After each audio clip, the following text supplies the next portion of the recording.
stakes are higher than they've ever been. Have we been built to defend the traveler? Have we been built to defend humanity? The witness is going to bring all of that to the test. What is that?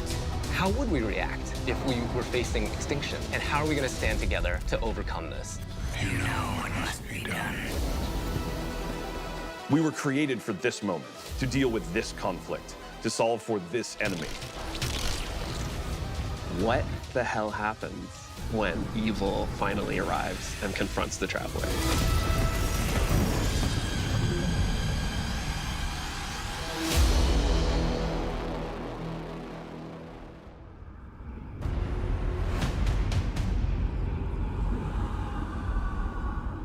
The traveler is threatened. The witness is here. Callus's forces are here as well. The pyramid fleet is here. Big shit is going down. Lightfall should feel like you have stepped into the middle of an active war. One of the values that we really wanted to push was making sure that you felt like the tip of the spear. You were the one who is initiating the action. You were the one who is taking control. You were the one who is attacking things. What this tone gave us the chance to do was to really surface the friendship, the camaraderie, the connections that we have to each other. Kaido, we'll need your troops. If the end of the universe is coming, what do we have left other than each other? Keep the enemy away from the traveler at all cost. There's a pretty big, serious threat that is happening to the solar system, so we really wanted to bring that gravity and that weight into the story. In a major way, what we're doing right now is we're both setting up the finale for the Light and Darkness saga. We're pulling the witness into the frame for the first time. The big question has been, what does it want with the traveler? What will happen when it finds it? And in Lightfall, it does find it.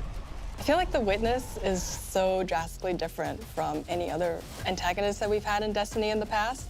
You know, a lot of our Destiny antagonists are like kind of over the top and theatrical in their own way. And then we have the witness who's just so reserved. It's all about control with the witness. The witness is here to finish what the collapse started. Now, there's Callus, always been power hungry, in it for himself. He's now signed on as one of the witness's disciples. We're seeing Callus go through a transformation and emerge as something new. My semblance matches my inner beauty. The odds are stacked against you. The witness has arrived. We got Callus. Everything's under attack. How do we deal with this? And then you find this thread.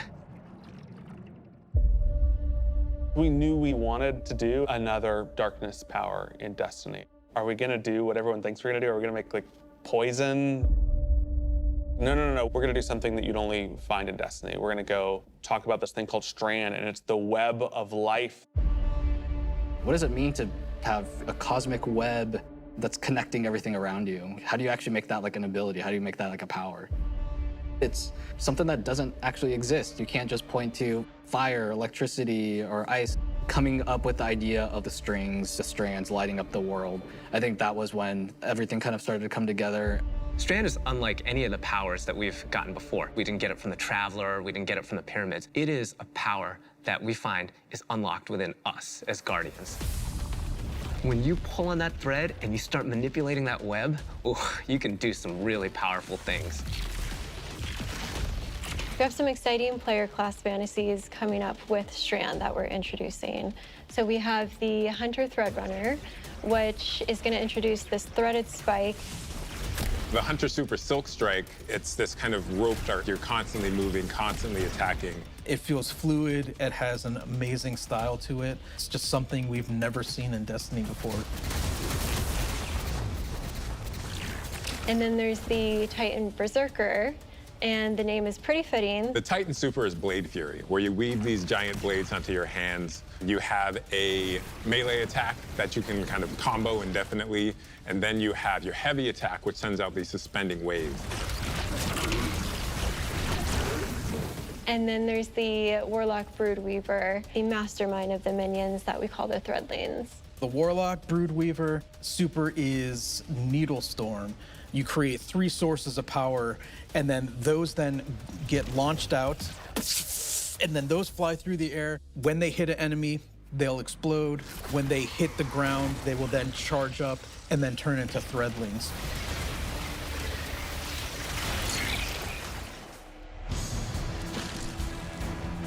All the classes will have access to a grappling hook. When you select that, that takes up your grenade slot. It was a hard challenge because, like, how can you make this idea of swinging through the world equivalent to a grenade? And so designers came up with this idea of a grapple melee. The grapple melee is incredibly powerful. I grapple onto an enemy, which stuns them for a second. And then when I get there, I grapple punch, blow them all up, and start shooting, and then the unravel projectiles are flying all over the place. All that stuff coming together was magic for me. Oh my God, that's Destiny?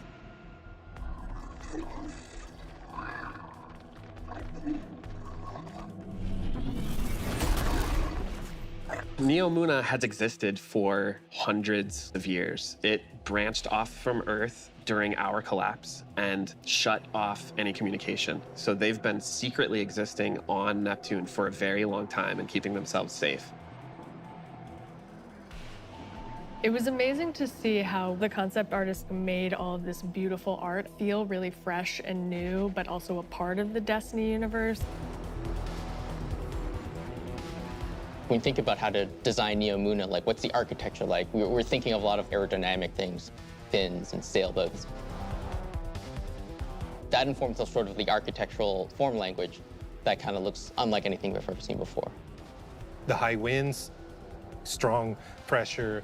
We have that beach area where we show the sand is made out of diamonds. The whole terrain is following up into the beginning of the city. The color, the graphic design, the vibrancy, and yeah, there's some mysteries in there. The cool thing about Neomuna is that it's like this big neon-soaked city, but it has quite a spectrum of different environments. I think my favorite absolutely is the Thrillodrome. It is an arcade lost sector, and I think we can relate to spending our days in a sticky arcade playing games with our buddies. I'm also so excited for people to see the puka pond with all of the pukas that have been like such a mystery since Beyond Light. And then on the other side of the city is Callus's ship. The Typhon Imperator has landed square in Ahimsa Park. You see that the city is indeed kind of in shambles in parts. There's smoke, there's explosions in the air, and I just go back to the teamwork of everybody getting into a room and thinking like, what can we do to make this feel high octane, very explosive, and familiar? This is a city that needs the Guardians' help and needs their protection, and Callus is gonna do his level best to destroy it, and we're not gonna let them, and neither are the Cloud Striders. There's a lot new about Lightfall. We have this new location, and it has these new personalities that come along with it. They're defenders of this city, and they have new perspectives that we really haven't seen in characters in Destiny, and that's taking the form of the Cloud Striders, Nimbus and Rohan. I understand what's at stake, Lightbearer. Far better than you. Rohan is the grizzled old veteran who's too old for this shit. And Nimbus is the young rookie. Nimbus is learning on the job. Nimbus was definitely a favorite of ours to animate. They're so boisterous and fun-loving and a little smug, but super confident in their abilities. The Cloud Striders, bottom line, are cool. Nimbus, on your stakes!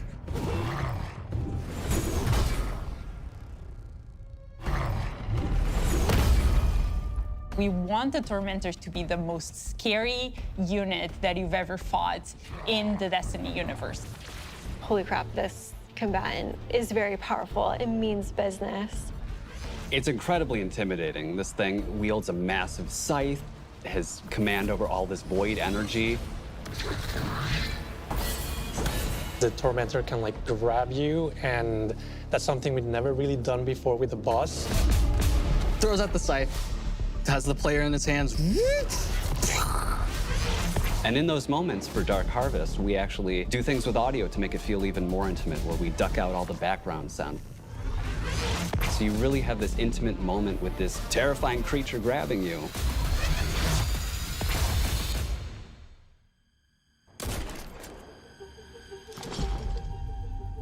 Lightfall and Season of Defiance are two sides of the Destiny coin. And so on the Lightfall side, we have crazy neon cities going on an adventure far away, sort of bombastic action fantasy.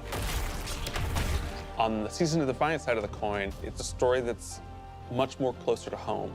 Season of Defiance is about the ground war on Earth. Callus's forces are invading, and we're defending Earth. We're freeing prisoners. Go now. We're trying to protect the last city, but much more directly and under much more threat than we have seen in a long time. You're working with Petra, you're working with Devram, you're working with all these people that you know that are close to home and that are battling for the real thing you're trying to save.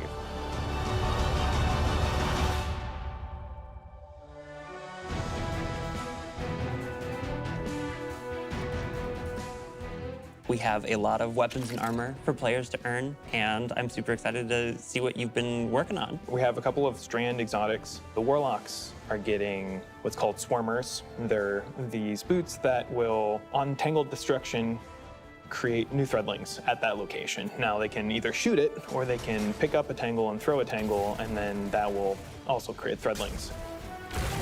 The Hunters are getting this helmet that will help them grapple through the air. As you grapple, you gain this new ability called Woven Mail, and it's reducing the incoming damage except for headshots. The Titans get boots that will augment an aspect that they have. The aspect itself will just send out a wave that will suspend enemies in front of their barricade after casting it, but the boots will split it up into 3 waves. Whenever they spend an enemy with these boots on, they also gain Woven Mail. So pushing the front line further and further by being tanky. I have been caught by those boots a couple times in our playtest. We have this incredibly cool heavy metal machine gun that fires according to its own rhythm, where it gets alternate effects every 4th bullet, and then every 16th bullet, it gets even more added to it. We have this pistol that will use advanced technology to find your enemies. And so suddenly you're not worrying about aiming, you're really worrying about surviving during the lock-on time. And it opens you up to consider your movement more than your aiming. Being able to lock on to multiple guys in your field of vision and then just obliterate all of them was, I think, a moment where I kind of went, whoa.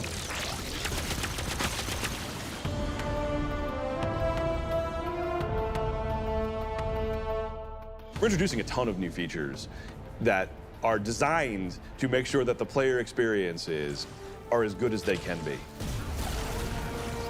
I think one of the things we're most excited about are loadouts and what we're calling build crafting 2.0, which is the system of both, hey, let's make it more understandable to how you make a build, and then let's allow you to save that build and quickly swap between them. When we started the process of figuring out how we are going to improve build crafting, one of the things that we knew we needed to do was make it easier to go from, I have never done any build crafting, to I'm really engaged in this system. When we engaged with the UI team and we said, we need to improve this experience, they came back with, well, what if we did a build management screen and let you see your whole build on one screen? It's all in one place. You can see it, you can read it, you can learn. And that coupled with our Guardian ranks that's gonna come in and basically be our first ever companion to every single player. Guardian ranks is our answer to what should I be doing in Destiny if I want to get better? You have this track that tells you what you should be doing. We're really excited for players to start diving into that system along with accommodations, a way to finally say thank you to players that you've been playing with. We think all of this stuff is coming together to bring this more cohesive relationship between our players.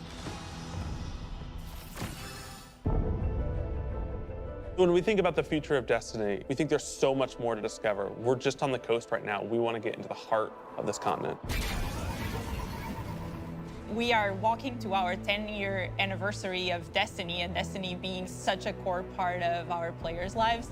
We just want to keep building Destiny. We've been talking about this antagonist to the Traveler for so long. In Lightfall, we get to spend time with the Witness in a way that we haven't yet. We're paying off storylines that have been coming together and been building for years. More questions will certainly arise. We have this finale with the final shape that's coming right after Lightfall, where we're closing down the Light and Darkness saga. But Destiny is far from over. This universe is about more than the conflict between the Traveler and the Pyramids, and we want to show you new ways to explore it. We want to show you new things to discover in the universe because we think that Destiny has a lot to offer, and Lightfall is the catalyst for that.